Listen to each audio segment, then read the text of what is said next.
Good. And now, we bring you the following live press announcement from D.C. Mayor Muriel Bowser. Our regularly scheduled program will resume following the announcement. Good evening. I'm Muriel Bowser. I'm the mayor of Washington, D.C. I'm here today at the D.C. Police Department's headquarters. I'm joined by members of my public safety team. We are here to provide a public safety update. I want to start by speaking directly to the residents of Washington, D.C., 712,000 tax-paying Americans. To us in Washington, we saw directly an affront not only on our American democracy, but on our own D.C. values. The values that make our city a welcoming, diverse, and inclusive place. We step up daily to support the federal government and the many federal events and activities that take place in our city to ensure safety in the nation's capital. Despite having zero representation, having no votes in the same Congress where this siege took place today. To the Metropolitan Police Department, or D.C. Police, Chief Conti, the entire command staff, and our officers who performed admirably, you made us proud. You are the patriots, not the people we saw storm the building. MPD immediately answered the call to support our federal partners today without hesitation and helped to quickly restore order to the Capitol. At this hour, we can report that the Capitol is secure, and MPD has worked in collaboration with the United States Capitol Police and the Secretary of the Army to further secure the grounds for the upcoming days. Today, this afternoon, I called for a curfew in the city that began at 6 p.m. and will run through 6 a.m. I urge anyone who is not in place in your home or your hotel, if you mean to cause trouble on the streets of Washington, D.C., you will be arrested. MPD will enforce tonight's curfew. To our fellow Americans, I know that I speak for all of us when I say that we saw an unprecedented attack on our American democracy incited by the United States President, and he must be held accountable. His constant and divisive rhetoric led to the abhorrent actions we saw today. And sadly, it led to a loss of life that will forever stain what could have been and what should have been a peaceful transfer of power. Again, he must be held accountable. I want to thank our lawmakers who returned to the Capitol building to do the work of the people in the people's house. I want to thank our regional partners, including the governors of Maryland and Virginia, the county executives and police chiefs of surrounding jurisdictions who responded to MPD's call for mutual support in the city, and also the call of the United States Capitol Police for support at the Capitol. Today, I signed an extension of the public emergency that I could declare today for 15 days so that we can continue to ensure peace and security through the inauguration of President Joe Biden and Vice President Kamala Harris. Today may be a dark day for our democracy, but there is hope and change coming. With that, I want to turn to the Chief of the Metropolitan Police Department, Robert Conti, to provide an update.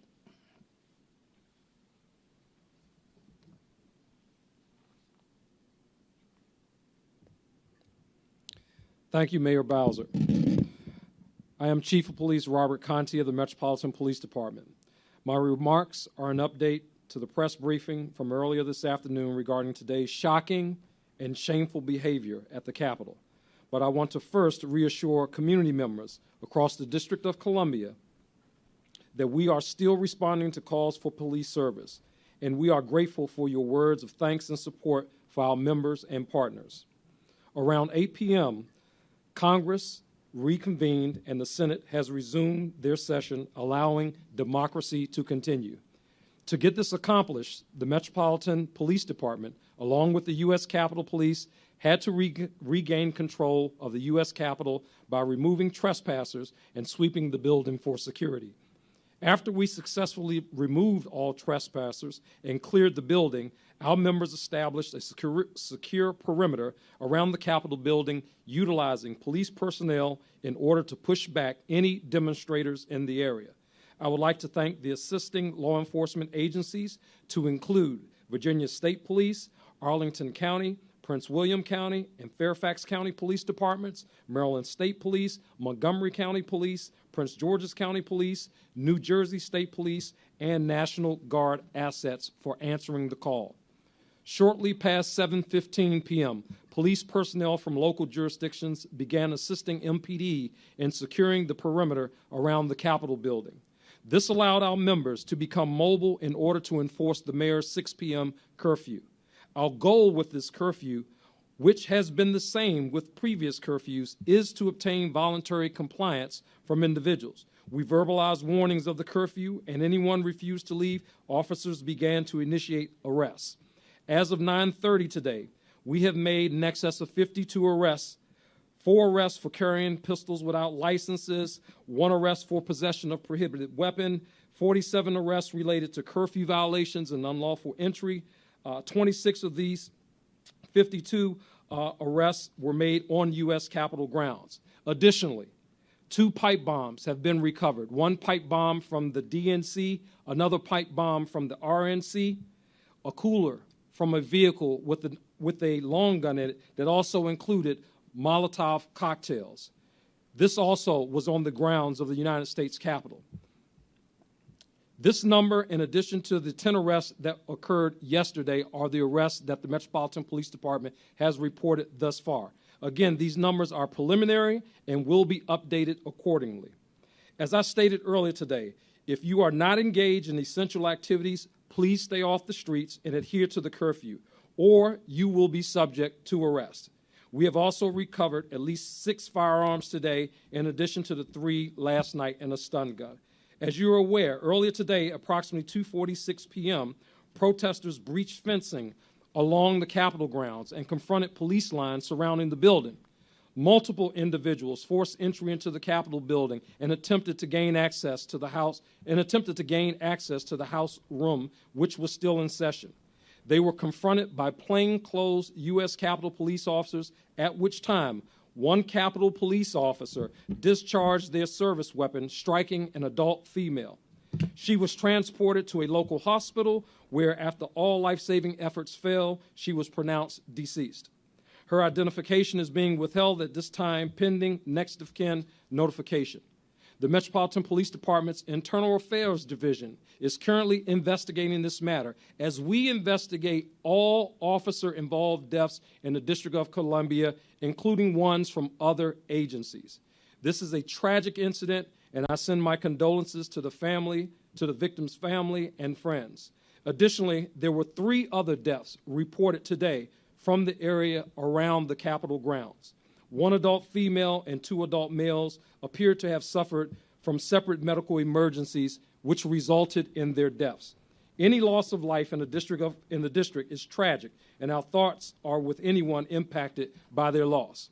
You should also be aware that at least 14 MPD officers have sustained injuries during the demonstrations. 1 member suffered serious injuries after he was pulled into a crowd and assaulted. He is currently hospitalized and undergoing testing for treatment for his injuries. 1 officer received significant facial injuries from being struck by a projectile and is also hospitalized. The additional injuries are not as serious in nature, but are nonetheless concerning. These officers should be commended for their work. They fought hard to protect our democracy. Not only today, but every day they wear that uniform. Thank you for your dedication and service and sacrifice. Lastly, I want to thank all of the Washingtonians for adhering to the curfew order by staying home. I would like to now turn it back over to our mayor for any questions. Okay. We'll take questions. Questions? Yes, Clarence. Describe any previous coordination that happened or any requests that the U.S. Capitol Police might have made to MPD or to the city prior to the breach, or did this come after the breach, after things completely got out of hand? Sure. I'm going to ask the Chief, Clarence. Clarence's question was to describe coordination with the United States Capitol Police. And I'm going to ask the Chief to talk about MPD's coordination efforts, not only with the United States Capitol Police, but with the federal partners that we work with routinely on First Amendment activity. Thank you, Mayor. Yes. So there were several planning meetings between the United States Capitol Police and the regional law enforcement partners leading up to the events of today. The call for assistance from the Metropolitan Police Department to the United States Capitol, that call came in sometime after 12, maybe a little bit before 1 a.m. 1 p.m. I'm sorry. That call was put into Metropolitan Police Department that there was significant activity at the United States Capitol, that people were trying to breach the fence, and of course we immediately deployed platoons to assist the United States Capitol Police. We deployed MPD platoons to do that. Chief, can you characterize it all? Are you happy with kind of the coordination prior to? Do you feel like you wanted to have more units, on scene ahead of time, or can you just characterize that at all? Well, for the city's response in terms of how the Metropolitan Police Department deployed its officers, I'm very comfortable with that. I think we'll all look back to examine the different plans that were in place, the coordination, what U.S. Capitol Police plans, what they were. Certainly, there was an agreement that if there was any assistance needed, that MPD would answer that call, and we did that today. We answered the call. Yes. Mayor, and this is also for the chief.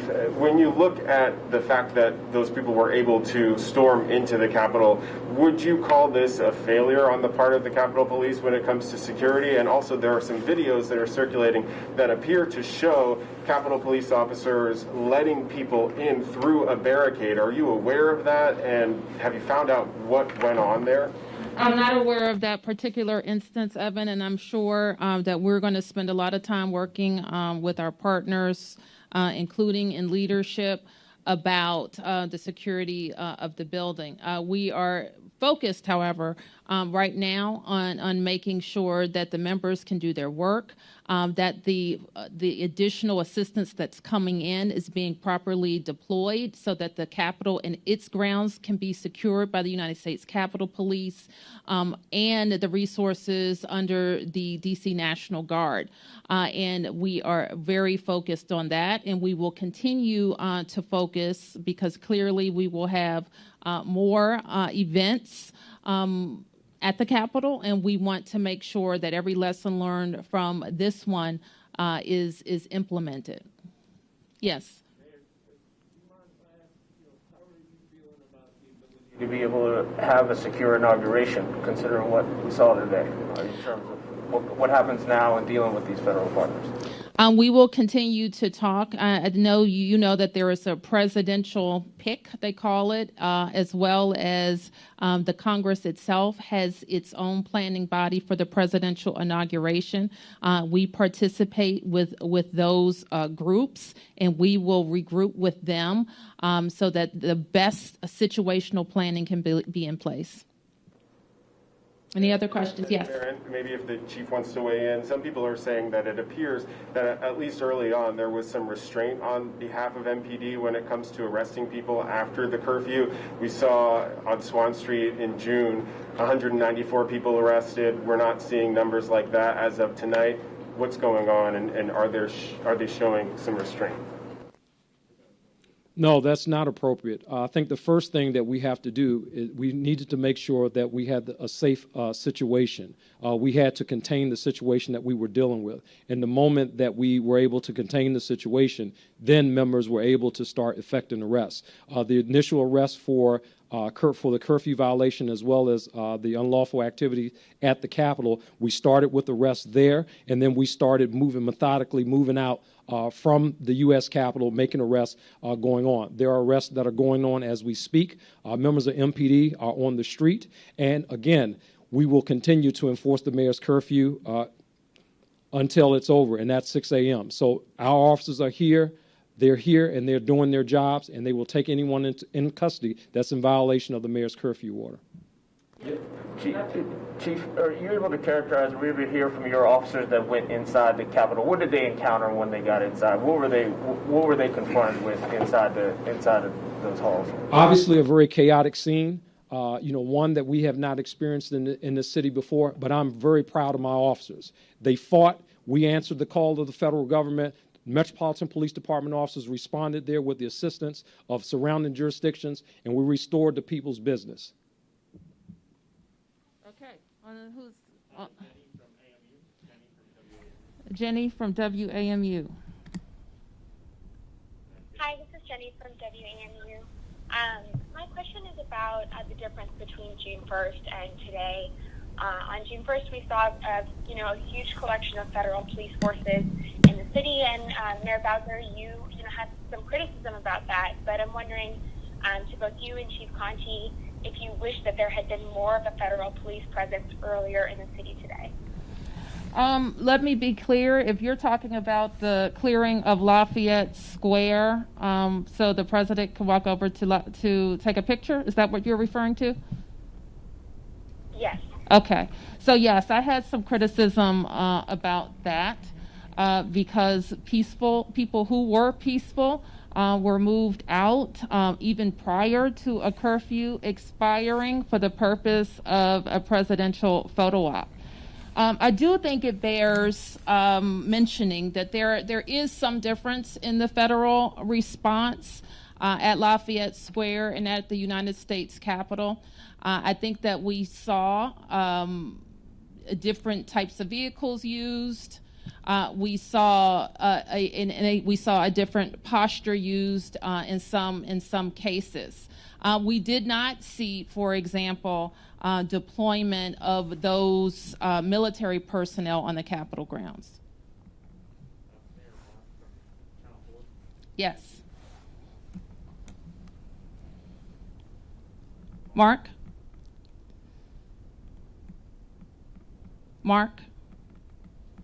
Yes, I have a question for each of you. Thank you. For Mayor Bowser, I'm wondering if you could clarify what the new mayor's order, the extension of the emergency, what powers that gives you, and if you will extend the curfew. For Chief Conti, if you could clarify the 3 medical emergency deaths, if those were all at the Capitol. And for Chief Donnelly, in the readout provided today, it said that your medics transported a gunshot victim today, and I'm just wondering if you could clarify if that in fact was the woman who was shot inside the Capitol and not another gunshot victim. Thank you. Your question was about the public emergency, and Mark, by mayor's order, I can declare an emergency that gives me additional authority over business operations. It gives me the authority to restrict the movement of DC residents for an extraordinary event, and that's what a curfew is. And so what we do by extending this public emergency by 15 days, in addition to allowing me to organize the operations of our government, we want to put everybody on notice that some extraordinary act by the government that could restrict their movement or their business may be necessary. And as far as the curfew goes for the remainder of the event, we will announce that as we see it. The police especially need the tool in the evening hours when it becomes night. And we know that if we provide 4 hours notice that can be effective for us.